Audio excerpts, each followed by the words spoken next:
Well, for more on this escalating situation, let's bring in Eyal Mayroz, Senior Lecturer, Peace and Conflict Studies at the University of Sydney. Eyal, thank you so much for joining us. We just heard claims from Israeli and U.S. officials that Iran's Supreme Leader, Ayatollah Ali Khamenei, might be killed in the strikes, though Tehran hasn't confirmed it. What does this mean for the crisis and for the risk of wider escalation? Good morning. I think the overestimation about the power of or the importance of Khamenei is problematic here because the Iranian regime as a whole and the Iranian Revolutionary Guard more specifically are very powerful organizations. And I don't think that this will make as much of a difference as maybe in some other cases, such as in the case of Hezbollah in Lebanon. Whether or not he was killed or not, we will know very soon. But while he has a lot of adherents around the world, mainly in Shia, he was also very much hated in other parts, including within Iran. So I think that the question of a regime change is still hanging very much up in the air in terms of who can make that happen.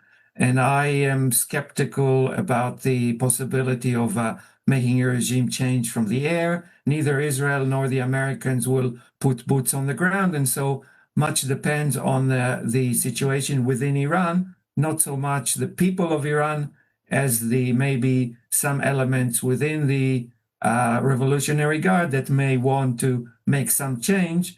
But this is, again, a very tall order and unclear.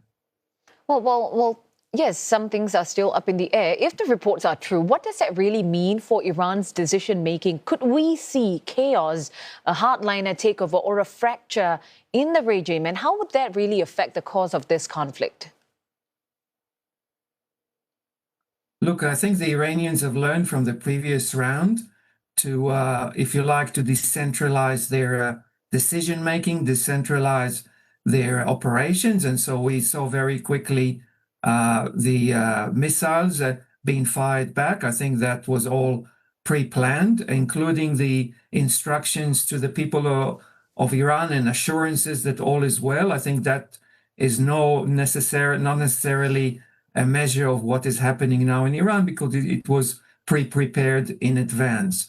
So the question indeed is what is happening domestically within different maybe centers of power, maybe even within the Revolutionary Guard and the Iranian regime, and who will take the strongest action? What are the considerations that will animate these decisions? And this is, again, up in the air. The opposition, the so-called opposition outside of Iran to the regime is fractured and not very powerful. So if something major is going to change, it will come from within Iran and from within the seats of power.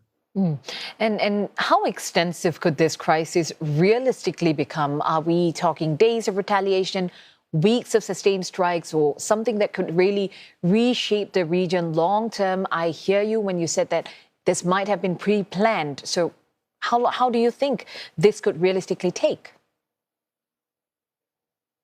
Well, again, a lot of analysts are talking about days or weeks, and nobody can really know because much will depend on the main actors.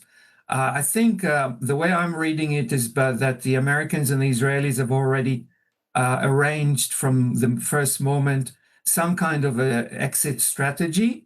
And while some say that maybe the exit strategy may be a resumption of diplomatic negotiations, my feeling is that by emphasizing from the first moment that they are doing it to help the people of Iran change the regime, they could then later on use it to say, we've done our part. If it didn't work, then it's because the Iranians didn't do theirs.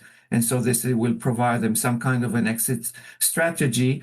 But again, it will depend on them both, I guess, the Trump administration and Netanyahu feeling that they've achieved their purposes, which to some extent is domestic. And I think here that Trump is in a lot higher risk than Netanyahu because there is a very strong support within Israel for that action, regardless of the outcomes. But in America, if things don't work out, then Trump will have a harder time being not very popular at the moment. Yeah, I know. You brought up a point about Trump being at higher risk. What repercussions are we speaking then? I think mainly around the upcoming midterm elections. He has to show that this was indeed a successful operation.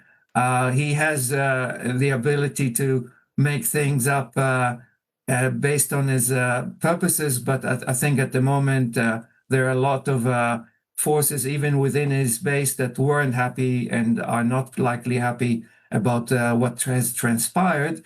And so I think it will be harder for him to show success or try to show success if some kind of a meaningful change to the regime does not happen, and that may prolong the actions or the war if he feels that this has not happened yet. Well, thank you so much for sharing your insights with us, Eyal Mayroz, a senior lecturer of peace and conflict studies at the University of Sydney.